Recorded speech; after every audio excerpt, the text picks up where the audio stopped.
Remember, the definition of an entrepreneur is entrepreneurs do more than anyone thinks possible with less than anyone thinks possible.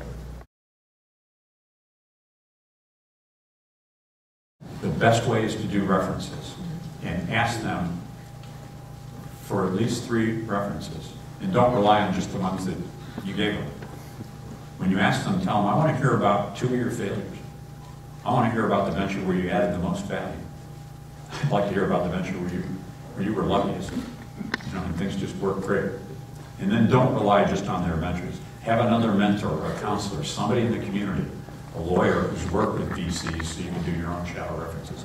I really think it's worth a day's worth of phone calls to check out the references as you're getting close.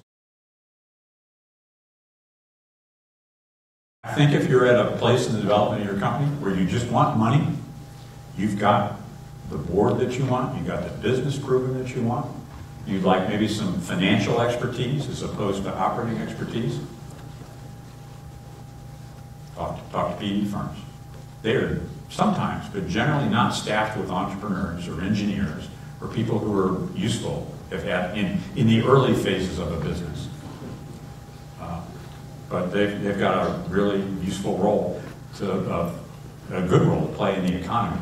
There's some PE firms that are all about buying control and cash flows, installing their own CEO, using financial leverage to get a high rate of return for the Rice Endowment we all work for. There are others that are interested in growth capital. They don't use debt. They don't need to have control. And so there's a range of financing alternatives out there. One of the things that makes America great.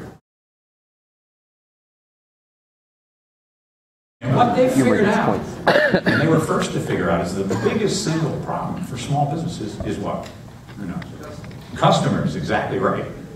And so with a limited time offer, they can introduce a small business to enough new customers, typically at 50% off, that the business still has a positive contribution on those customers.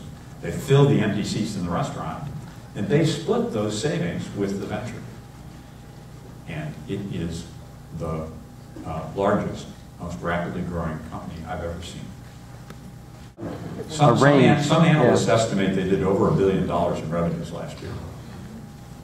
And I will tell you this, what works in Chicago works in Stuttgart, right? And it works in Tel Aviv. So this business has gone global faster than I can imagine. I think it started with last year with around 1,000 employees and exited the year with 6,000 employees. And the entrepreneur who's the founder has never been a CEO before. So he's got his hands full dealing with growth and building teams and so forth. And I think we should just stay tuned and watch that. I don't think this is going to be a web van or a pets.com. What's that to say? Yeah, there's probably a bubble going on right now. But in this social, mobile, local, perfect storm, there is extraordinary growth, extraordinary opportunity.